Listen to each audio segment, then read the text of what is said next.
Lights, camera, action!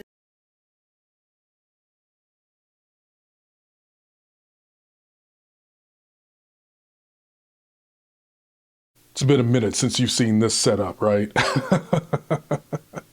See, when I have all this set up, that's how you know that this is a serious video. This is a video that I want you to take seriously.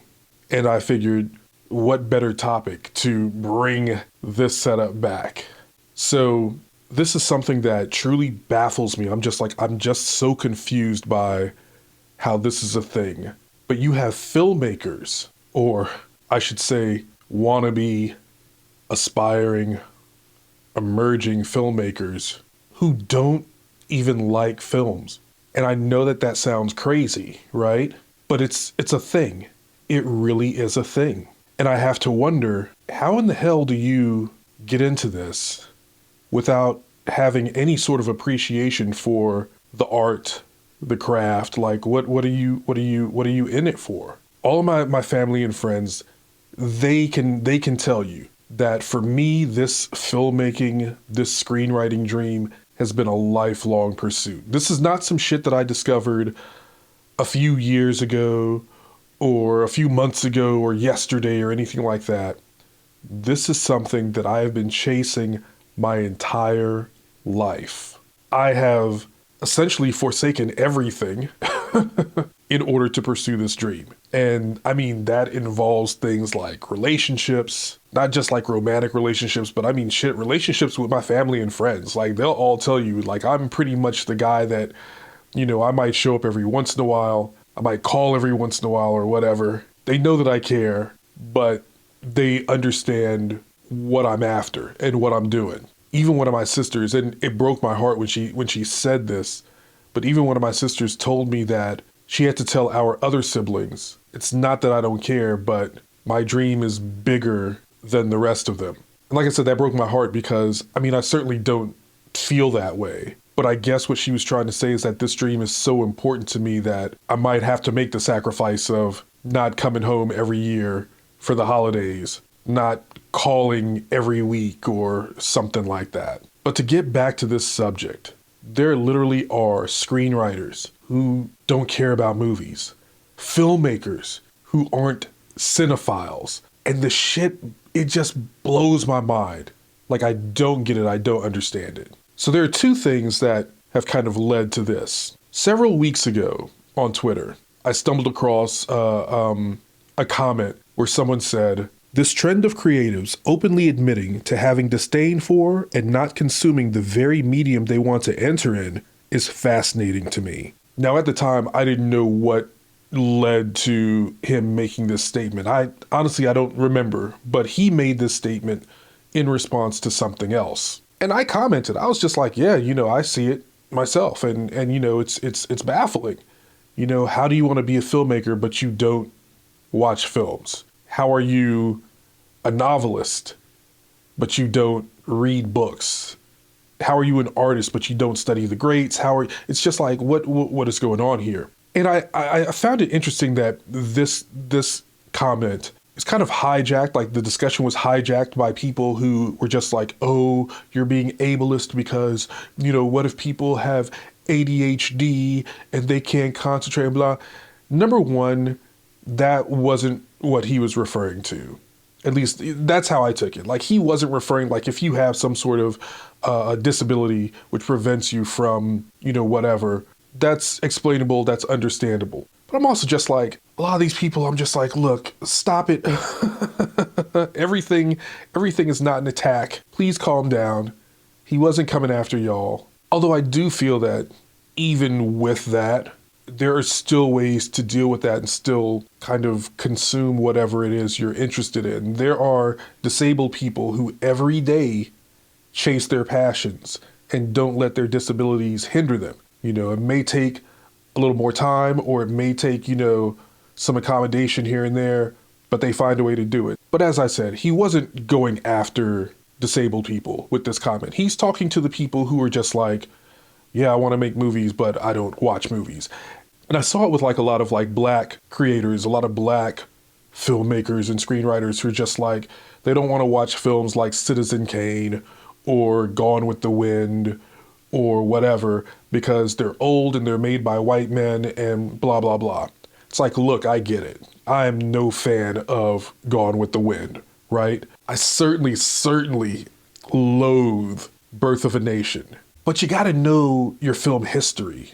That's one. And I'm thankful that I got that education, in film school and, reading and watching movies on my own. So Birth of a Nation, is it a terrible film? I mean, in my opinion, yes. But do I understand why it's so important to the craft of cinema? Yes. And that's the thing. A film like Citizen Kane introduced a lot of film language that's still being used to this day. But you have folks that don't want to watch it because it's an old, boring, crusty film made by a white man. So yeah, I'd seen people say stuff like this before, but I don't know, something about this discussion, like, really, to use this buzzword, triggered me. But what really what really made me upset was that there was someone who I used to follow. I don't follow them anymore. And they posted, "Hello from a filmmaker who is not a cinephile, like, at all." What? And what really pissed me off about this person is they run a website, they have a podcast, they publish workbooks and stuff like this, all about the craft of filmmaking. And in my mind, I'm just like, how are you going to try to teach people how to make films and everything like that, and you don't even enjoy the art? And they went on, they were just like, and for anyone who wants to come with me, here's a list of film festivals that my work has been accepted to. And they were, a couple of C and D level film festivals. And, okay, it's admirable that, you've created stuff and your stuff has been accepted to film festivals. But I don't fucking buy it. And, I saw a trailer for one of their upcoming projects. And I'm not going to hold y'all that it looked very amateur. Just like the little snippets of dialogue that were in the trailer, it just sounded just like poorly written. When I look at the shots, the composition and everything like that, it looked horrible. And I didn't say anything. I saw the trailer before they made this comment. I didn't say anything. I was just like, more power to you for creating something, getting it out there. But it's like, now in retrospect, it makes sense. It makes sense that your work looks horrible because you have no appreciation for the craft. You haven't studied the craft. And that just blows my mind. It's just like, why are you doing this? A lot of people are just like, oh, people must be doing it for the money. We all have lofty dreams. We all have lofty goals. Sure, making the money would be nice. But let me tell you, if you're trying to break into film or really any artistic discipline for the money, honestly, you'd be better off going to dental school or getting your CDL or something else to make money. That's just the reality. And it's something that I was just like, you know what? I'm going to let it go. I'll let it go. I'll let it go for my own well-being, right? Fast forward a few weeks, and there was another Twitter thread where someone was just like, what's your favorite film from this list of directors, right? So you had Martin Scorsese, Quentin Tarantino, I think Paul Thomas Anderson, Wes Anderson was probably on the list, and Spike Lee, right? It's maybe 5 or 6 directors, right? So people would list, what their favorite film from each director was. So this one screenwriter, and again, this is someone who I know they've written tons of scripts, and I'm going to get back to that in a second, but they've written tons of scripts. I think some of their scripts have been produced. He's at least definitely sold some, been featured on Film Courage. So, he's not like a newbie. I would say, I guess he's not a newbie, but whatever, he's seen a little success in the film world. So when he listed his favorite films or whatever For Spike Lee, he said something like he's never seen a Spike Lee film. It's like, okay. Even then, like I'm just like, oh well, whatever. I'm thinking maybe he's just not interested in Spike, or he white guy. I hate to say it, but it's just like I kind of get it. Like, all right, for sure. But people did start to question him. They were just like, how have you managed not to see like any Spike Lee movies? Like, what's going on here? And then he responded with this. After IMDbing him, I've only even ever heard of a handful of his movies, none of which ever interested me. So people were just like, wait a minute, you've only heard of a few Spike Lee movies? Like, what's going on? And he listed the movies that he'd heard of. He'd heard of Black Klansman. Gosh, what else did he list? He listed like maybe 2 or 3 films. But there was one film that was notably omitted, and that was Do the Right Thing. So a well-known literary manager responded to him and was just like, you've never heard of Do the Right Thing? And the screenwriter was just like, nah, no. And the literary manager was really just like, that's embarrassing. And so the screenwriter was just like, well, he was pretty much like, the dude in Big Lebowski. He's just like, well, that's just your opinion, man. And he was just like, he said something about how he was born in the early 80s. And so when Do the Right Thing came out, he was still pretty young, so it wasn't on his radar then, and he just never heard of it, never got into it. He followed up by saying he watched the trailer and it looks incredibly dull, not at all something that interests me. And, that didn't go over well. He got into this back and forth with the literary manager, and the manager was just like, I don't understand how you call yourself a screenwriter and you haven't even heard of. And this is the literary manager, he straight up called, Do the Right Thing like one of the finest cinematic achievements ever created. He was just like, it's just baffling that you, as a screenwriter, just haven't even heard of the film and have no interest in it. As a matter of fact, I'm just gonna read what the manager said. For a screenwriter to not only not be aware of one of the finest films by one of the greatest living American filmmakers, but be completely disinterested is embarrassing and ignorant. And the screenwriter was just like, well, what do you want? What do you expect from me? He's just like, you want me to see every movie that's ever been made? Like, that's not realistic. And that just led to this whole thing about how the screenwriter admitted to, I don't know, reading up on Hitler and how Hitler was an artist and how, if there was some good in, Hitler couldn't have been all bad if there was this little bit of good in him or whatever. And then some more stuff came out about the screenwriter, some stuff that involved racism, and I don't even know. I was just like, how did I miss all this? I've been following this dude. I've been chatting with this dude for a minute now. How did I miss all this? But apparently it was well known within the screenwriting Twitter community that this dude was off. And this was just the moment that he became the main character of the day on screenwriting Twitter. God, I ask that I never, ever become the main character of the day on screenwriting or any other segment of Twitter. Please, please, I don't want that to happen to me. So now, within all that, someone made a comment, and it's the comment that really, it spoke from my brain, right? And that comment was, I can't imagine being this intellectually incurious about movies. And that's what it all boils down to. You say you want to be a screenwriter. You say you want to be a filmmaker. And yet you have no interest in watching the so-called classics. You have no desire to study the very art that you're trying to create, that you're trying to break into. What makes you think that you're just born with this natural ability to create moving, impactful films? Or any art, if you haven't even taken the time to study the craft? What are you doing? I have to ask, what movies do you enjoy, if any at all? You got people over here talking about, I'm not a cinephile, yet they're trying to teach you how to make movies?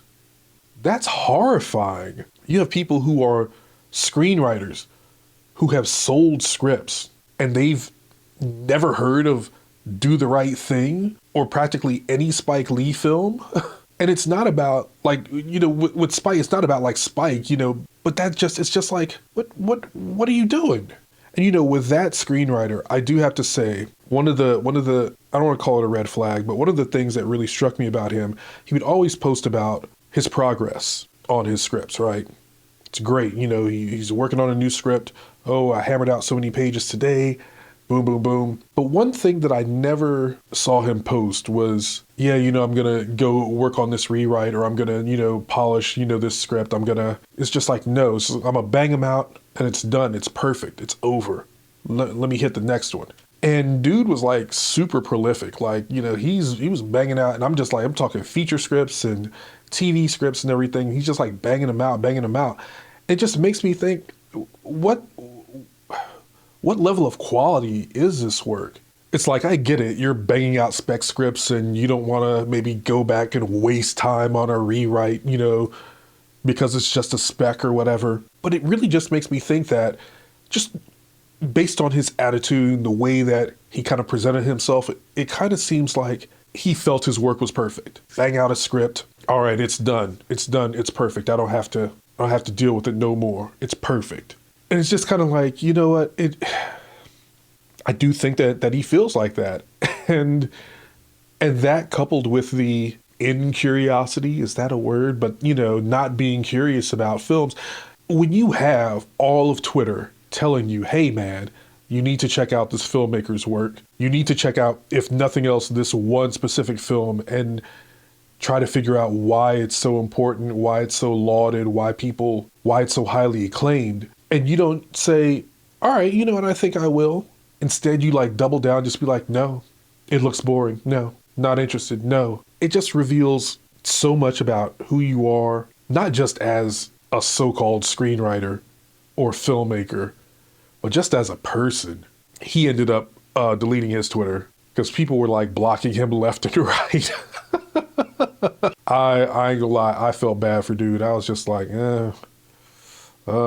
I mean, I wasn't going to block him. I was just going to unfriend him, just because, I mean, it's just like, I want to keep my Twitter feed curated a certain way. And it's just like, I don't want any incurious film folks clogging up my feed. But he ended up deleting his Twitter. So that's the story of that guy. But again, I don't understand. I don't understand how you can call yourself a filmmaker and not be interested in film. And I mentioned that this video would probably like piss people off, and I feel like it would piss off people in two camps. It would piss off people like me who know that there are folks out there who don't care about the craft but are trying to break in or whatever, because the other thing is that some of these people seem to get opportunities. Like I said, my man, like, I know he sold some scripts, and it's just like, how is this man, again, who's never even heard of Do the Right Thing, out here selling scripts?